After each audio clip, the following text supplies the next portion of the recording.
গল্প সমগ্রে আজকের গল্পের নাম নিশিথিনী। লেখক প্রমোদনাথ বিশি।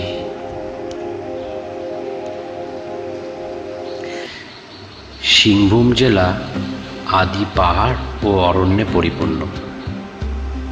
উত্তরাপথ যখন মহাসমুদ্রের অংশ ছিল, প্রাগৈতিহাসিক জলচর জীবেরা যখন অতি কায়িক বপু লইয়া সেই বিশাল জলময় মরুতে সন্তরণ করিত, সিংভূমের ভূখণ্ডে তখন প্রাচীন সাপদ ও প্রাচীন উদ্ভিদ দেখা দিয়াছে। মানবহীন নির্জনতায় তাহারা স্বচ্ছন্দে বিচরণ করিত। পাহাড়ের গুহায় গুহায় তাহাদের আবাস ছিল।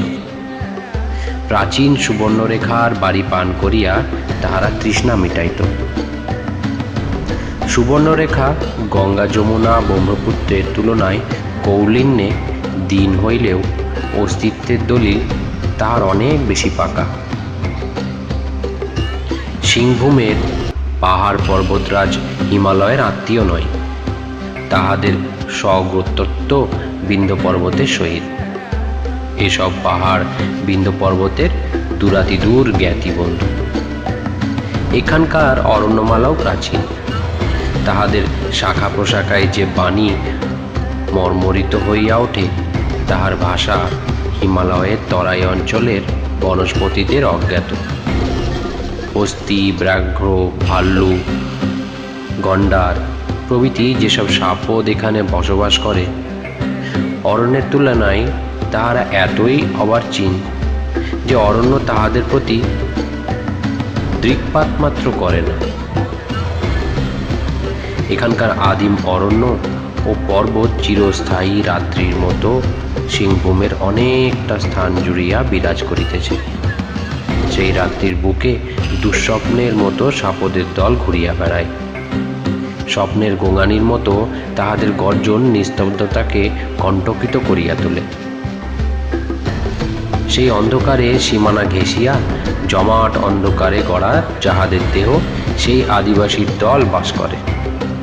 তাহারা আধুনিক শহর ও জনপদে বড় একটা আসে না। সিংভূমের এমন অনেক অঞ্চল আছে, সভ্য মানুষ এখনো সেখানে প্রবেশই করে নাই। আজ এমনই একটি স্থানের অভিজ্ঞতার বিবরণ লিখিতে উদ্যত হইয়াছি। নরসিংহগড় সিংভূম জেলার একটি ছোট্ট জায়গা। বেশি লোক নজর এখানে পড়ে নাই, কিন্তু ভ্রমণ রসিকরা জানে সিংভূমের পার্বত্য অরণ্য অঞ্চলে প্রবেশের সিংহদ্বার এই ছোট জায়গাটি। এখানে একটি ডাকঘর আছে, আর আছে ফরেস্ট ডিপার্টমেন্টের একটি অফিস। এখানকার অফিসের ছোট সাহেব আমাদের একজন বন্ধু, তার নাম তরুণ গুপ্ত। সে অনেকবার লিখিয়াছে যে বেড়াইবার শখ থাকিলে আমরা যেন সেখানে যাই, শখ মিটাইয়া দেবে, কিন্তু কাজের চাপে যাওয়াই হয় না। সেবারে বড়দিনের ছুটিতে প্রকাশ নামে এক বন্ধুকে সঙ্গে লইয়া নরসিংহগড়ে গিয়া পৌঁছাইলাম। তখন সন্ধ্যাকাল। গুপ্ত স্টেশনে উপস্থিত ছিল, কাছেই তার সরকারি বাসা। গুপ্ত অবিবাহিত, কাজেই তিনজনে মিলিয়া নিষ্পত্ত অধিকারে রাত্রিটা বেশ কাটিল। আহারাদির পরে গুপ্ত বলিল, কাল তোমাদের সঙ্গে নিয়ে বের হব। আমার জিপ আছে, পাহাড়ে চলে বেড়াতে জিপে জুড়ি নেই। এমন সব জায়গায় যাব যার জুড়ি ভারতবর্ষে পাবে না। এর মধ্যে আফ্রিকার অরণ্যে গেলে তা একমাত্র তার দোসর মিলবে।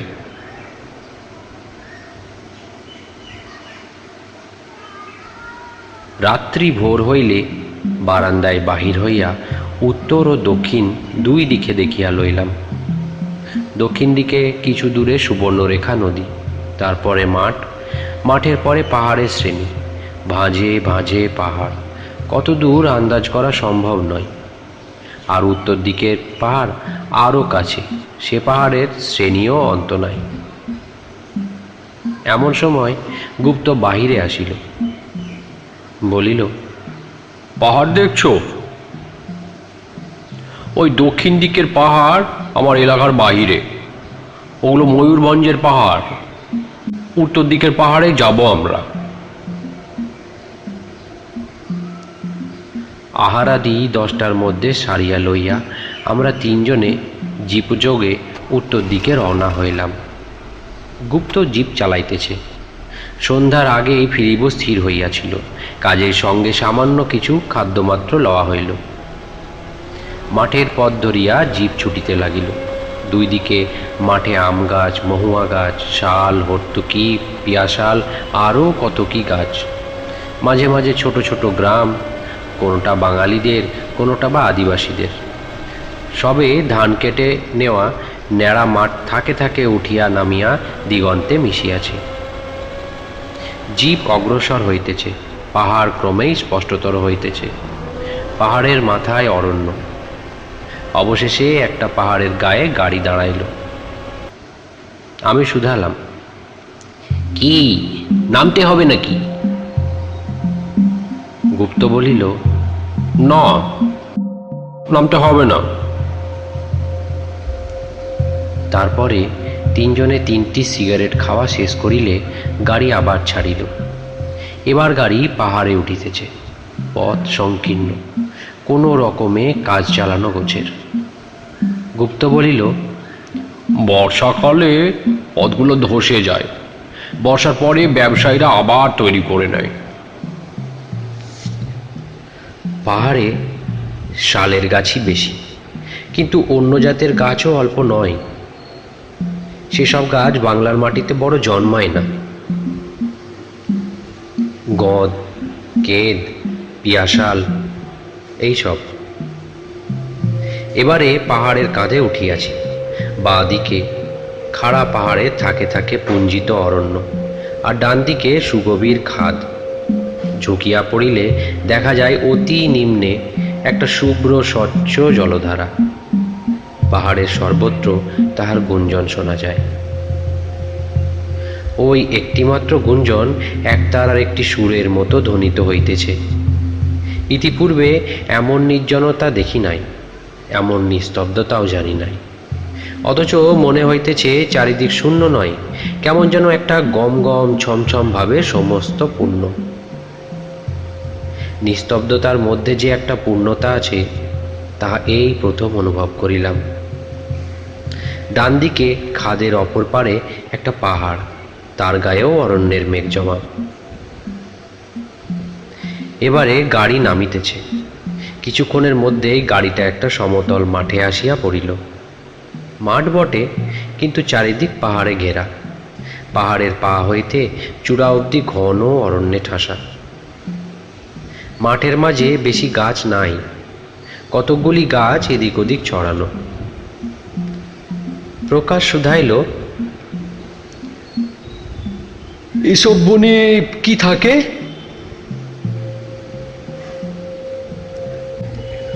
তরুণ বলিল, সব রকম প্রাণী থাকে, হাতি, বাঘ, ভাল্লুক, বুনো মহিষ, বুনো শূকর, আরো কত কি। এইসব কথায় শহরবাসীর মনে ভয় জন্মানো অস্বাভাবিক নয়। ভাবিয়া সে বলিল, কিন্তু ওরা দিনের বেলায় সেরকম বের হয় না।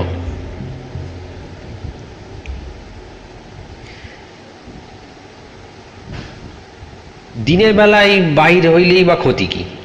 এখানে দিনে রাতে প্রভেদ কোথায়? ওই যে উঁচু মাচাটা দেখছো, ওটা চাষিরা হাতি তাড়াবার জন্য তৈরি করেছিল। অদূরে প্রকাণ্ড একটা আম গাছকে আশ্রয় করিয়া একটি উঁচু মাচা বাঁধা আছে বটে, আর চাষির উল্লেখে নজর পড়িল সম্মুখেই কয়েক খণ্ড ধান কাটা ন্যাড়া ক্ষেত। আমি বলিলাম, হাতি কি এখানে আসে নাকি? আসে বই কি, এই সেই দিনেও এক পাল হাতি নেমেছিল, তবে একটি নয়, এক পাল।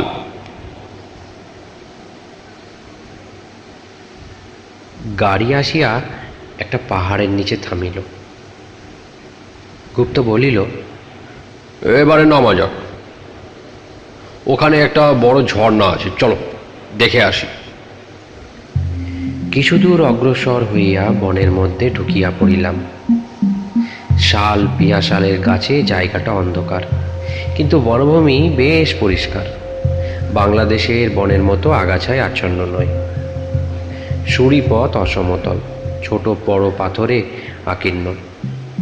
আরও কিছু দূর আসিয়া জলধারার শব্দ কানে আসিল। একটা গাছের আড়াল কাটাইয়া চোখে পড়িল 50 ফুট উঁচু হইতে একটি জলধারা সবেগে নিচে পড়িতেছে। এই সেই ঝর্ণা।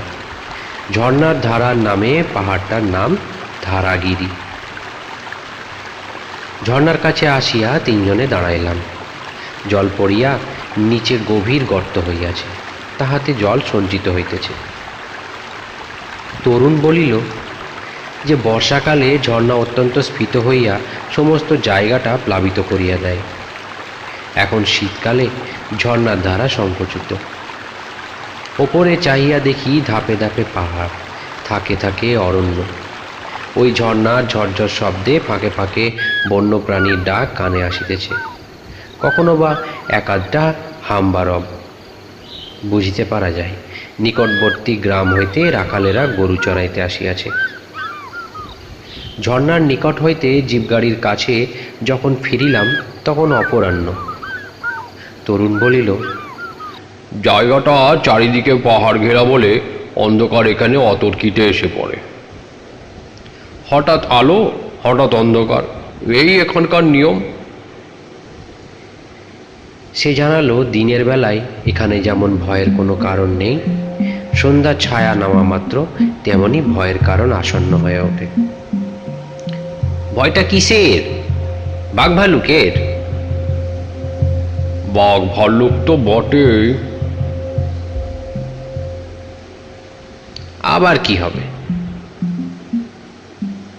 তরুণ বলিল, সে কথা ভালো করে বোঝাতে পারবো না, কারণ তা আমার অভিজ্ঞতার বাইরে। তবে অনেক লোকের মুখে শুনেছি যে তারা সবাই যে অশিক্ষিত গ্রাম্য লোক এমন নয়। তারা বলেছে যে... কি বলেছে খুলেই বলো না, এত ভূমিকা কিসের? সুদীর্ঘ ভূমিকা করলেও ভালো করে বোঝাতে পারবো না, কারণ নিজেই বুঝিনি। যেসব কথা শুনেছি তা নিজের জ্ঞানের ও বিশ্বাসের সঙ্গে খাপ খায় না। চোর ডাকাত নিশ্চয়? ও বিষয়ে নিশ্চিত থাকতে পারো, এখানে মহামূল্য জিনিস ফেলে গেলেও পরদিন ফিরেই পাবে, খোয়া যাবে না। তবে তবে আর কি হতে পারে? সেই তো বুঝতে পারছি না। ভূত প্রেত? না, তাও ঠিক নয়। আমরা যাকে ভূতপ্রেত বলি তার আবাস লোকালয়ের কাছাকাছি।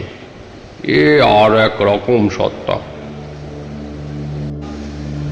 প্রকাশ অধীর হইয়া বলিল, তুমি এইসব বুজরুগিদের বিশ্বাস করো নাকি? বিশ্বাস করি এমন বলিনি, তবে যারা বিশ্বাস করে, প্রত্যক্ষ করেছে, তাদের কথাই বলছি।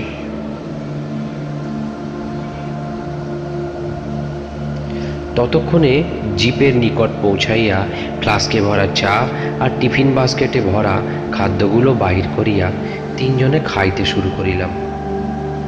আমি বলিলাম, খুলেই বলো না তারা কি বলেছে? তরুণ বলিল, বাড়ি ফিরে গিয়ে হবে। কেন? এখানে ভয়টা কিসের? ভয় ঠিক নয়, বাড়ি গিয়ে পৌঁছে ধীরে সুস্থে আলোচনা করা যাবে। তোমার কথা শুনে মনে হচ্ছে যে ভয়ের একটা অল্প স্বল্প কারণ আছে। আছে বলেই শুনেছি। ওসব আলোচনায় তারা নাকি চঞ্চল হয়ে ওঠে। তারা কারা? তারা একরকম ওয়াইল্ড স্পিরিট। প্রকাশ বলিল, বনে ঘুরে ঘুরে তুমি দেখছি বুনোই হয়ে গেছো গুপ্ত।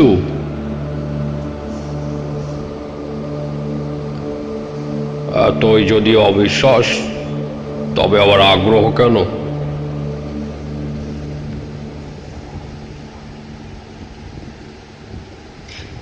রূপকথা শুনি বলে তাতেও কি বিশ্বাস করতে হবে? হয়তো কৌতূহল ছাড়া কিছু নয়। পক্ষীরাজ ঘোড়ায় তুমি কি বিশ্বাস করতে বলো? আমি কিছু বলি না, কিন্তু লোকে ওই রকম বিচিত্র পশু পক্ষী এখানে দেখতে পেয়েছে। যারা দেখেছে তারা তোমার আমার চেয়ে কম শিক্ষিত নয়, কম বুদ্ধিমানও নয়। এই বিংশ শতাব্দীর মধ্যাহ্নে? এখানে বিংশ শতাব্দী কোথায়? একে খ্রিস্টপূর্ব 5000 শতাব্দী বলতে দোষ কি? তুমি আমি বিংশ শতাব্দীর লোক। ওই নরসিংহগড় শহর বিংশ শতাব্দীর, কিন্তু এই পাহাড়, এই অরণ্য, এই সমতল ক্ষেত্র, এ কি বিংশ শতকের? 5000 বছর আগে এসব যেমন ছিল, আর 5000 বছর পরেও তেমনই থাকবে। এখানকার সংস্কার স্বতন্ত্র। তোমার ফিলোজফির ব্যাখ্যা রেখে আসল ব্যাপারটা কি বলো তো, খুলে বলো। তরুণ আরম্ভ করিল। এদেশে যেসব আদিবাসী আছে, মানে যারা আদি সভ্য মানুষ আসবার আগেও তারা ছিল, তেমনি অদৃশ্য লোকে বা প্রেত লোকে এক শ্রেণীর আদিবাসী আছে। তাদের বাস এই সব জায়গায়। মৃত মানুষের প্রেতাত্মার সঙ্গে তাদের একটা প্রভেদ আছে। প্রেতাত্মা অদৃশ্য লোকে আসে, আবার পুনর্জন্ম নিয়ে চলে যায়, কিন্তু প্রেত লোকের আদিবাসীরা চিরকাল সমানভাবেই বিরাজ করছে। তারা কোনো মৃত মানুষের প্রেতাত্মা নয়। ওইভাবেই তাদের সৃষ্টি এবং স্থিতি। কিরকম জানো? বিধাতা যেন তাদের গড়তে গড়তে অসম্পূর্ণ করে রেখে তারপরে তাদের কথা একেবারেই ভুলে গিয়েছেন। তাই এদের জগতের নিয়মের সঙ্গে সাধারণত আমরা যাকে প্রেত জগৎ বলি তার নিয়ম মেলে না। তার মানে বলতে চাও এ একটা স্বয়ং সম্পূর্ণ আলাদা জগৎ, তাই তো? তাই বটে। এ জগতের মানুষ, পশু পাখি, এমনকি গাছপালারও স্বতন্ত্র নিয়ম। অর্থাৎ ভূতে পাওয়া গাছ গুপ্ত তোমার রোগ চিকিৎসার বাইরে। গুপ্ত হঠাৎ লাফাইয়া উঠিয়া বলিল, চলো, আর দেরি নয়। না, খুব দেরি হয়ে গেল। কেন? কিসের ভয়? সে এবারে বিরক্ত হইয়া বলিল, দেখো, তোমার জানা জগৎ ছাড়াও যে অন্য নিয়মের জগৎ থাকতে পারে, এই মোটা কথাটাই বিশ্বাস করতে পারো না কেন? অন্ধকার হওয়া মাত্র এখানকার নিয়ম পাল্টে যায়। এটা আমার অভিজ্ঞতার কথা। নাও, ওঠো এবারে। জিভ ছুটিল, কিন্তু তর্ক বিতর্কে যে আমরা কখন কাটাইয়া দিয়াছি সে হুঁশও ছিল না। সমতল হইতে পাহাড়টার গোড়ায় আসিবার আগেই দেখিতে দেখিতে অকস্মাৎ অন্ধকার হইয়া গেল। অন্ধকার যে এমন অতর্কিতে আসিতে পারে সে ধারণা আমাদের ছিল না। গুপ্ত একটা বিরক্তিসূচক শব্দ করিয়া ইঞ্জিনে জোর দিল, আলো দুটা জ্বালাইয়া দিল। গাড়ি পাহাড়ে উঠিতে লাগিল। পথ সরল নয়, ঘন ঘন মোড় ঘুরাইয়াছে। একবার একটা মোড় ঘুরিতেই গুপ্ত অস্ফুট স্বরে নিজ মনে বলিয়া উঠিল, যা ভেবেছিলাম। আমরা দুজনে চকিত হইয়া উঠিলাম। ব্যাপার কি?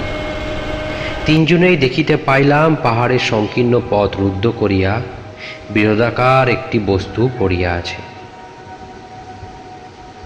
গাছ, পাথর, না অন্য কোনো বন্য জন্তু? জিনিসটার নড়াচড়া নাই। গুপ্ত এদিকে ইঞ্জিন বন্ধ করিয়া দিল। আমরা বলিলাম, এ কি করলে? সে বলিল, যদি হাতি হয়। বুনো হাতি।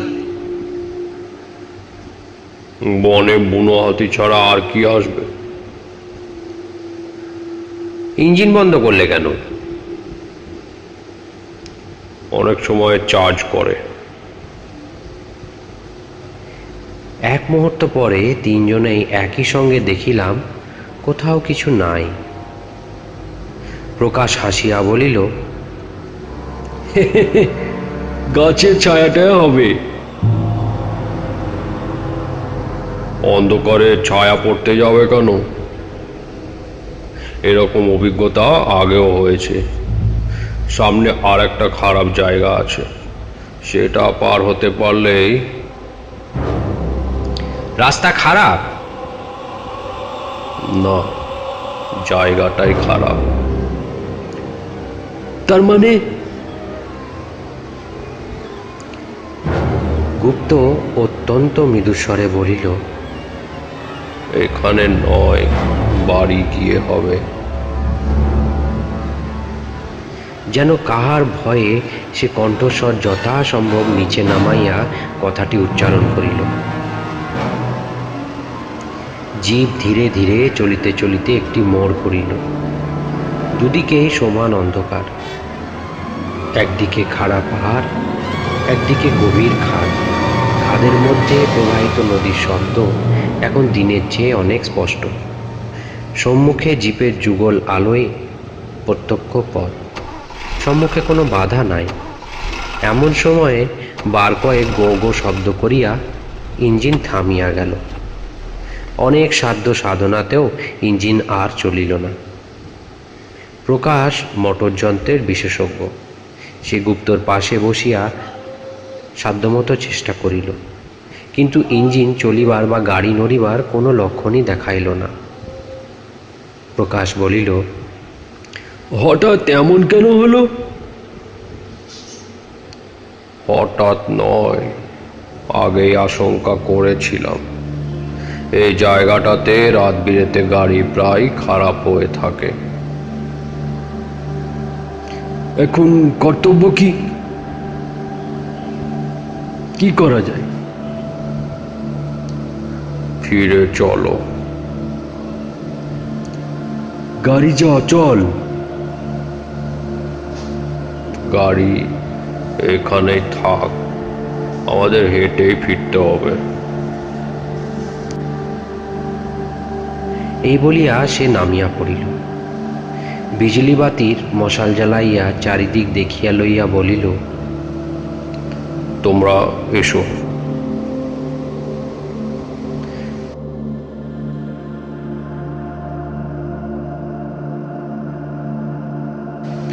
তিনজনে সারবন্দীভাবে ফিরিয়া রওনা হইলাম। পাহাড়ের উপর বেশি দূর উঠি নাই। অল্পক্ষণ পরেই সমতলে নামিয়া আসিলাম। আরও কিছু দূর অগ্রসর হইয়া হাতি তাড়ানো সেই মাচাটার কাছে গুপ্ত আসিয়া দাঁড়াইল। যাইবার সময় এটাকে দেখিয়াছিলাম। একটা আম গাছকে আশ্রয় করিয়া মাচাটি বাঁধা। গুপ্ত বলিল, উঠে পড়ো, আজ রাতটা এখানে কাটাতে হবে। আমরা একসঙ্গে বলিলাম, এ কি অবস্থা? তাড়াতাড়ি উঠে পড়ো, বেশিক্ষণ নিচে থাকা নিরাপদ নয়। বাঘ ভাল্লুক নিকটেই থাকতে পারে। অগত্যা মাচায় উঠিলাম। গুপ্ত সব শেষে উঠিল। মাচার বাঁশের পাটাতনের ওপর এক পত্তন খড় পাতা, উপরে খড়ের একটা ছাউনি। একটু সুস্থ হইলে পরে গুপ্ত বলিল, তোমাদের এখানে এনে ভালো করিনি, আর আসলেও সময় মতো ফেরাই উচিত ছিল। ভয়টা কিসের? ভূত প্রেতের কথা না হয় ছেড়েই দিলাম, বাঘ ভাল্লুকের ভয় তো আছে। অতএব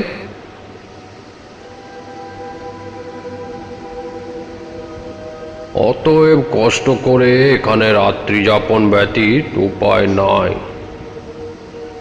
এমন আরও একবার ঘটেছে আগে। ভূত প্রেত দেখেছো নাকি? না। তাহার অত্যন্ত সংক্ষিপ্ত উত্তরে কেমন যেন সন্দেহ হইল। বলিলাম, বাঘ ভাল্লুক? না, তাও দেখিনি। বিজলি আলোকে ঘড়িতে দেখিলাম কেবল 8টা। কিন্তু এ কি নিশুতি!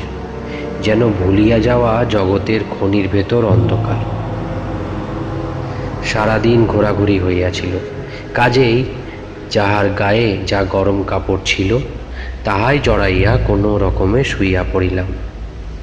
ঘুম আসিতে বিলম্ব হইল না। তখন রাত কত জানি না, হঠাৎ ঘুম ভাঙিয়া গেল। জাগিয়া উঠিতে দেখি সমস্ত বনে যেন ঝড় বহিতেছে। গাছের ডালপালার সে কি উদ্দাম মাতামাতি। কিন্তু আর একটু সম্বিত হইবা মাত্র বুঝিলাম যে এক আশ্চর্য ব্যাপার। সমস্ত অরণ্যটা নড়িতেছে, অথচ আমাদের গাছটায় একটুও সাড়া নাই। আর হাওয়া কোথায়? একটা বনকে চঞ্চল করিয়া তুলিতে যে প্রচণ্ড ঝড়ের দরকার, তাহাতে মাচা সমেত আমাদের উড়িয়া যাইবার কথা, কিন্তু তাহার কোনো লক্ষণ নাই। ভাবিতে লাগিলাম, এ অবস্থায় কর্তব্য কি? দেখিলাম প্রকাশ ও গুপ্ত অঘরে পড়িয়া ঘুমাইতেছে। একবার মনে হইল তাহাদের জাগানো যাক। আবার ভাবিলাম, তাহাদের সুখ স্বপ্নে ব্যাঘাত করিয়া কি ফল? দেখাই যাক না কতদূর কি হয়। এই ভাবিয়া গাছের একটা ডাল ঠেসান দিয়া সুস্থ হইয়া বসিলাম। ঘুমাইবার আশা অনেকক্ষণ আগেই বিসর্জন দিয়াছিলাম। হঠাৎ অরণ্যের চঞ্চলতা থামিয়া গেল। চারিদিকে ঘুমন্ত শিশুর মতো নিস্তব্ধ হইল। হাওয়া যেমন মন্ত্রে উঠিয়াছিল, তেমনি মন্ত্রেই যেন থামিল। চারিদিকে খাড়া পাহাড়ে ঘেরা উপত্যকার মধ্যে অন্ধকার রাত্রি সরোবরের বদ্ধ জলের মতো বোবা। তাহার ভাব যেন মনের ওপর চাপিয়া বসে। এরকমভাবে মূঢ়ের মতো জাগিয়া থাকা নিরর্থক মনে করিয়া আবার শুইবার উদ্যোগ করিতেছি, এমন সময়ে হঠাৎ লক্ষ্য করিলাম, এ কি! যতদূর মনে পড়িতেছে দিনের বেলায় তো এমন লক্ষ্য করি নাই। দিনের বেলায় দেখিয়াছিলাম উপত্যকাটা ফাঁকা, গাছপালা বিরল, বন আরম্ভ হইয়াছে পাহাড়গুলার পাদদেশে। এখন মনে হইল উপত্যকা যেন গাছে ভরিয়া গিয়াছে, মাঝখানে সামান্য একটুখানি ফাঁকা। এত গাছ আসিল কোথা হইতে? বুঝিলাম, রাত্রির অন্ধকার ও স্থানের অপরিচয় দুয়ে মিলিয়া চোখের ধাঁধা সৃষ্টি করিয়াছে। নতুবা গাছ গজাইবার সম্ভাবনা কোথায়? বিজলি বাতিটা তুলিয়া লইয়া আলোর পিচকারি ছুড়িলাম। যত দূর দেখিলাম উপত্যকা ফাঁকা, কিন্তু যেমন আলো নিভাইয়া দিলাম অমনি আবার গাছপালার ভিড়ের অনুভূতি হইল। আরও 2-3 বার আলো জ্বালাইয়া পরীক্ষা করিলাম। ফলাফল পূর্ববৎ। এ কি চোখের মায়া না অন্য কিছু? মনে পড়িল গুপ্ত বলিয়াছিল যে এখানকার গাছপালাও জীবিত।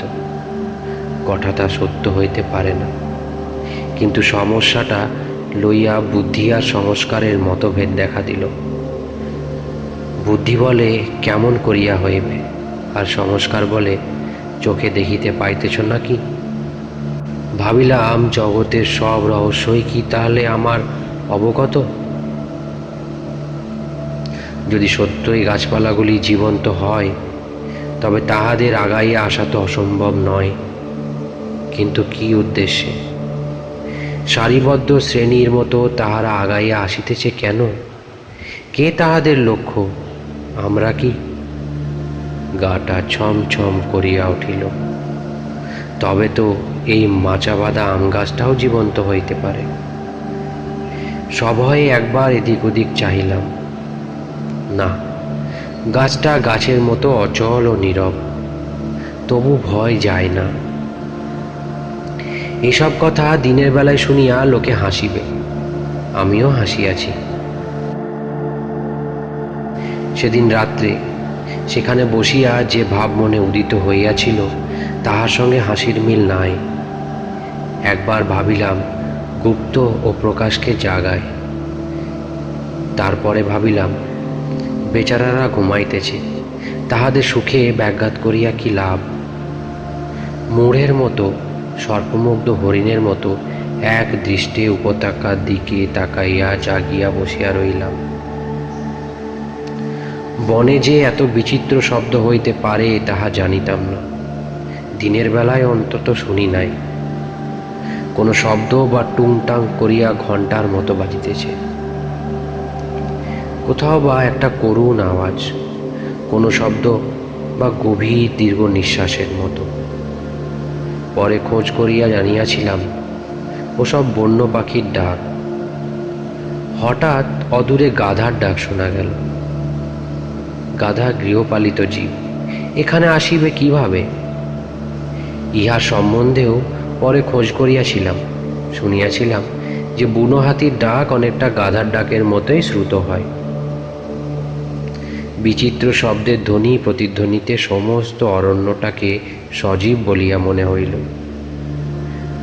আবার কেমন যেন বোধ হইল যে সারা বনময় একটা কানাকানি জানাজানি উসখুস ফিসফাস পড়িয়া গিয়াছে, যেন একটা ষড়যন্ত্রের উদ্যোগ। আমার মনের একটা অংশ যখন এইসব চিন্তা করিতেছিল, তখন আর একটা অংশ ইহার সত্যতা সম্বন্ধে সংশয় পোষণ করিয়া হাসিতেছিল। মনের মধ্যে দুইটা পরস্পর বিরোধী ধারা পাশাপাশি বইতেছিল, সে বিষয়ে আমি ক্ষণে ক্ষণে সচেতন হইয়া উঠিতেছিলাম। আর সেই দোটানা স্রোতে অসহায় আমি তরণীর মতো উৎক্ষিপ্ত হইতেছিলাম। এ এক অভাবিত অভিজ্ঞতা। হঠাৎ গাছের ফাঁক দিয়া ওপরের দিকে নজর পড়িতেই দেখিতে পাইলাম শিশির মার্জিত আকাশে গোটা দুই উজ্জ্বল তারকা জাদুকরের মোহময় চক্ষুর মতো আমার দিকে বদ্ধ দৃষ্টি হইয়া তাকাইয়া আছে। চিরকাল আকাশের তারা আমরা মানব পরিবেশ হইতে দেখিতে অভ্যস্ত। আজ মানব স্পর্শ বিমুক্ত প্রকৃতির বুকে কাছে বসিয়া তাহাদের দেখিবা মাত্র বুঝিতে পারিলাম তারা কেবল সুন্দর নয়, ভয়ালো বটে। তবে ওই মোহদৃষ্টি ওই জাদুকরেরই কাজ, তবে এ সমস্তই ওই নিশিথিনীরই কাজ। হে জাদুকরী, হে নিশিথিনী, তোমার অন্ধকারের থলি হইতে জাদুদণ্ড বাহির করিয়া কেন বিশ্বের চোখে বুলাইয়া দিয়াছ জানি না, কিন্তু তাহাতে যে সমস্ত দৃশ্যের সমস্ত মূল্যের পরিবর্তন হইয়া গিয়াছে তাহা তো প্রত্যক্ষ করিতেছি। ওই পাথরে গড়া পাহাড় এখন ছায়াসম, ওই মাটিতে শৃঙ্খলিত অরণ্য সৈন্যবাহিনীর মতো সচল, ওই পশু পাখির রব এখন সুগভীর ইঙ্গিতে পরিপূর্ণ। ওই যে দিবালোকের নিরীহ নিরস জগৎটা এখন মায়াপুরীর উন্মুক্ত বাতায়নের নিকটবর্তী অলিন্দের মতো প্রতিভাত। এ তো প্রত্যক্ষ দেখিতেছি। এই মুহূর্তের ইহার মধ্যে অবিশ্বাসের সূচাগ্র বিধাইবার স্থানও তো নাই। দিনের বেলায় এ কথা মনে পড়িয়া হাসি আসিবে, কিন্তু যে উৎকণ্ঠ উৎকণ্ঠায় বসিয়া আছি তাহা তো মিথ্যা নয়।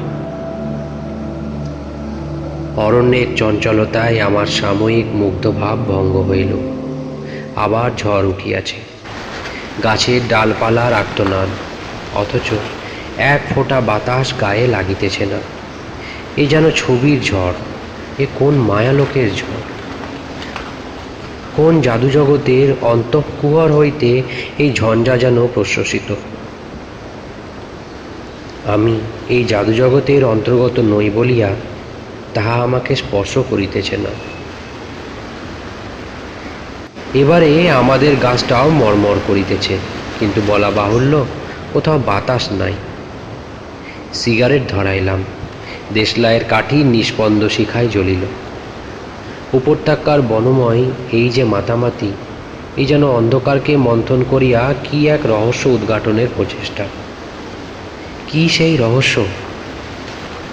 তাহা যদি জানিতাম তবে প্রকৃতির শেষ কথাটাই হয়তো জানা হইয়া যাইত। সে রহস্য মানুষের জানিবার নয়, কেবল সেই রহস্য পারাবারের তীরে বসিয়া ঢেউ খাইবার, অনুমান করিবার, শিকড় জালে অঙ্কিত রামধনু দেখিবার এবং অতলে তলাইয়া যাইবার অধিকার মানুষের আছে। সে রহস্য জানিবার অধিকার নাই। প্রকাশ ঠেলিতেছে। তাড়াতাড়ি উঠিয়া বসিলাম। প্রকাশ বলিল, খুব ঘুমোলে, বলো। গুপ্ত বলিল, সিগারেটের ছা এলো কোথা থেকে? রাতে একবার উঠেছিলাম। কিছু দেখতে পেলে এই গুপ্তের গাছের নড়াচড়া? সংক্ষেপে বলিলাম, না।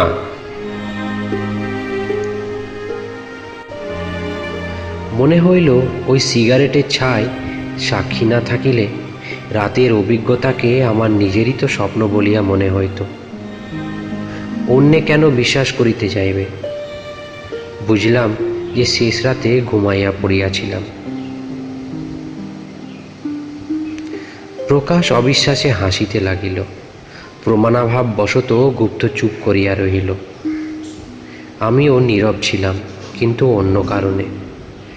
রাত্রির অভিজ্ঞতাকে জীবনের সঙ্গে খাপ খাওয়াইয়া লইতে ব্যস্ত ছিলাম।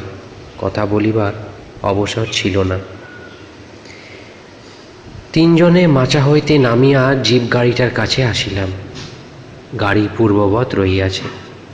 এবারে গাড়ি চড়িয়া যন্ত্রে দম দিতেই গাড়ি সুবোধ বালকটির মতো নড়িয়া উঠিয়া ছুটিল। রাত্রির অবাধ্যতার লক্ষণ মাত্র প্রকাশ পাইল না। ঘণ্টাখানেকের মধ্যেই নিরাপদে আমরা গুপ্তর সরকারি বাসায় আসিয়া পৌঁছাইলাম। তারপর অনেক কাল গিয়াছে, এখনও সে রাত্রির অভিজ্ঞতা বিনা বাতাসে ঝড়ের মতো আমার মনকে মাঝে মাঝে নাড়া দেয়। জীবনের সাধারণ অভিজ্ঞতার সঙ্গে আজও তাহাদের সামঞ্জস্য স্থাপন করিতে পারি নাই।